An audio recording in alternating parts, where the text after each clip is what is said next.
아는 지인이 위탁 판매를 시작해 보려고 이것저것 검색을 해봤다고 합니다. 그런데 오히려 더 헷갈리고 혼란스럽다고 하더라고요. 유튜브 영상에서는 상품 두세 개만 소싱해라. 쿠팡 로켓크로스가 답이다. 과일 위탁, 건기식 위탁이 대세다. 말이 너무 제각각인 거죠. 이렇게 말하는 게 다 다르다 보니 초보자 입장에서는 도대체 누구 말을 듣고 어디서부터 시작해야 할지 감이 전혀 안 온다는 겁니다. 괜히 잘못 선택했다가 돈만 날리는 거 아닐까 걱정도 앞서죠. 그래서 오늘 영상에서는 위탁 판매가 정확히 무엇인지, 초보자가 어떤 방식으로 시작해야 가장 현실적으로 돈을 벌 수 있는지 솔직하게 알려드리겠습니다. 이 영상 하나만 보시면 위탁 판매에 대한 핵심을 단번에 이해하실 수 있을 겁니다.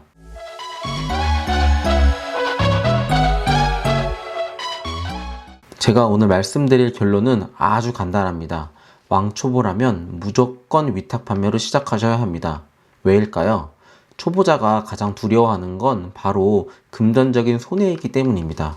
혹시 심리학에서 말하는 손실 회피 이론 들어보셨나요? 사람은 같은 금액의 이익보다 손실을 볼 때 두세 배 더 큰 스트레스를 받는다고 합니다. 예를 들어 10만 원을 벌면 오 괜찮네 정도의 기분이 들지만 10만 원을 잃으면 잠도 안 오고 머릿속에서 떠나질 않습니다. 이처럼 같은 돈이라도 손실을 훨씬 더 크게 느껴지기 때문에 초보자가 처음부터 돈을 많이 투자하면 작은 실패에도 쉽게 멘탈이 무너지고 포기하게 됩니다. 자, 그럼 위탁 판매가 정확히 무엇인지부터 간단하게 정리해 드릴게요. 기존 오프라인 가게는 판매할 물건을 사입해서 진열하고 그걸 고객에게 파는 구조입니다. 즉, 초기 자본이 필수적이라는 거죠. 하지만 온라인 시장이 커지면서 등장한 구조가 바로 위탁 판매입니다. 도매처가 상품을 보유하고 셀러는 온라인의 상품을 진열하며 고객이 주문하면 도매처가 고객에게 직접 발송해주는 구조입니다. 셀러는 고객 상담을 맡고 도매처는 재고와 배송을 책임지는 윈윈 시스템이죠. 덕분에 초보자도 재고 없이 자본금 없이 시작할 수 있습니다. 이제 많은 분들이 헷갈려 하시는 위탁 판매 방식들을 정리해 드릴게요. 첫 번째는 대량 위탁 판매입니다. 도매처 데이터를 가공 없이 그대로 등록해서 수천 개, 수만 개의 상품을 한 번에 등록하는 방식입니다. 마진은 적지만 주문이 많이 들어올 수 있습니다. 지재권 문제 발생 가능성이 높고 최근에는 오픈마켓 상품 수 제한 때문에 점점 어려워지고 있습니다. 두 번째는 소량 위탁 판매입니다. 키워드 분석을 통해 경쟁이 적은 틈새 상품을 선정합니다. 한두 개의 상품으로도 높은 매출이 가능합니다.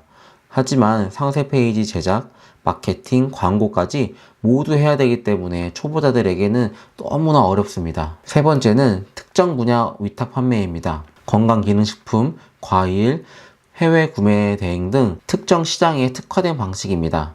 전문성이 높으면 유리하지만 반품 처리나 시즌 이슈 등의 리스크도 큽니다.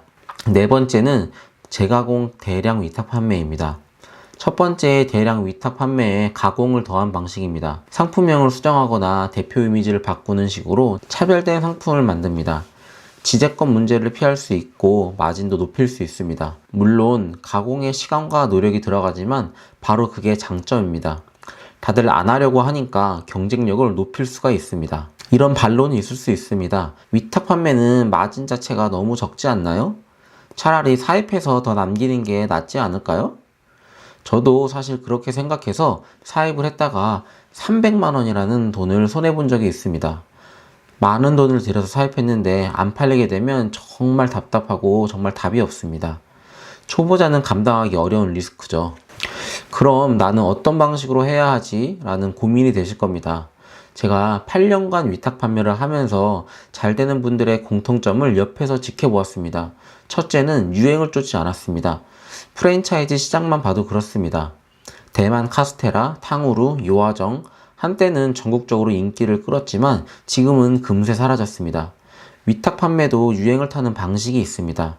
무작정 매출이 높다고 따라하기보다 장기적으로 경험과 데이터가 쌓이는 구조인지 반드시 확인해야 오래 살아남을 수 있습니다. 도매처 소싱을 하는 것도 마찬가지입니다. 제 지인 한 분은 패션 의류 위탁 판매를 했습니다.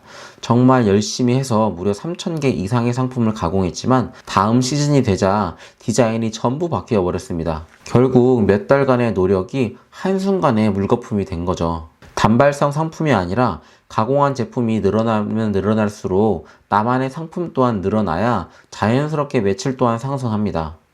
위탁 판매에서 중요한 것은 시간이 지날수록 데이터가 쌓이는 구조여야 합니다. 두 번째는 자기 자신을 정확히 알아야 한다는 겁니다. 사업 방향을 정하기 위해서는 먼저 내가 무엇을 잘하는지, 어떤 장점을 가지고 있는지를 파악하는 것이 가장 중요합니다. 예를 들어서 포토샵 능력이 뛰어나고 마케팅 경험이 풍부하다면 소량 위탁 판매가 적합할 수 있습니다.